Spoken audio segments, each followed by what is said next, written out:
Hi everyone, my name is Laura Wilson and I'm here at Natural Pilates in Beverly Hills. Today's move of the day will be side leg lifts and everything that comes with it. So we're going to lie down on a side.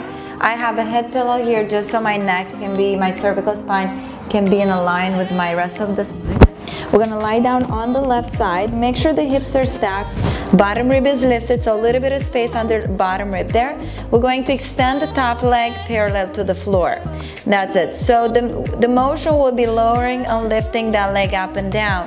What we want to avoid here is when we lift the leg up, make sure the pelvis doesn't rotate back and dropping that bottom leg, bottom rib cage. And make sure you keep the spine right on the side.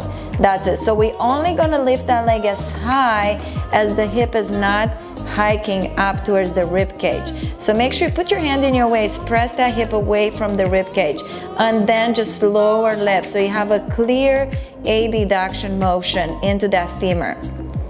That's it. So first set, we're going just lower, lifting that leg up and down, and we're using glute medius and glute maximus a little bit, the anterior fibers, also the TFL and the rectus femoris here. That's it. So we can do this in parallel. Also, we could rotate the leg to a medial rotation position. Be aware of rotating the pelvis forward. So we do not want to do that. So avoid rotating that pelvis forward while you internally rotate.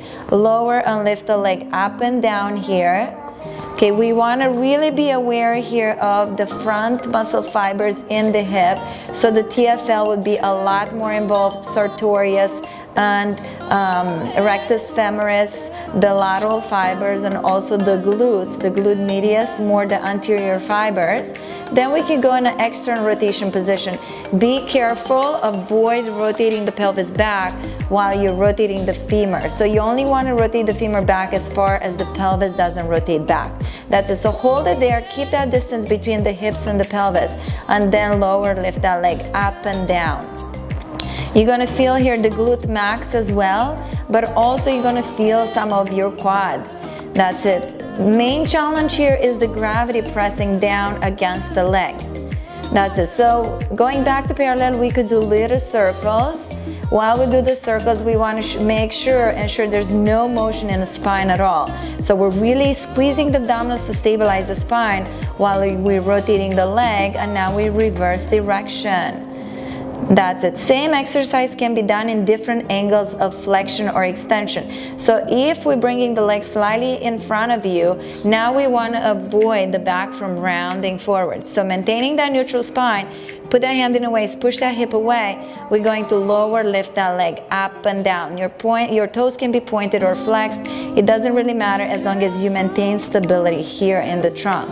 That's it. We could use an internal rotation position in the femur, and you're definitely going to feel the posterior glute muscle fibers here a lot more, and then laterally rotated. Because of the position of the femur, now all your external rotators will become abductors as well in this position, and you could do little circles here. Be very aware of not moving anything in the spine while you're really trying to isolate the motion into the hip. That's it. Same exercise can be performed a little bit in extension. Now watch the back from going in extension. So squeeze the abdominals in the front, maintaining that imprinted position while you only extended the hip based on the range of motion available only. So we're going to lower lift in parallel in that position, and you should be feeling a little bit more the posterior glute max, glute medius, glute minimus, and also because you're in extension behind the midline of the body. And then we can go in internal rotation, which there's not a lot available, but whatever it is available. And then we could go in an external rotation, lower left. Finishing up with little circles. So usually I do 10 to 20 reps, really based on the client, and my main goal is to really fatigue the area.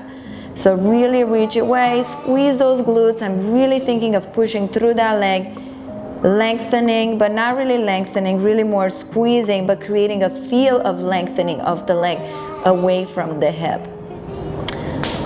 That's it. I really feel the work. All right, thank you so much for joining me today, and we'll see you next time.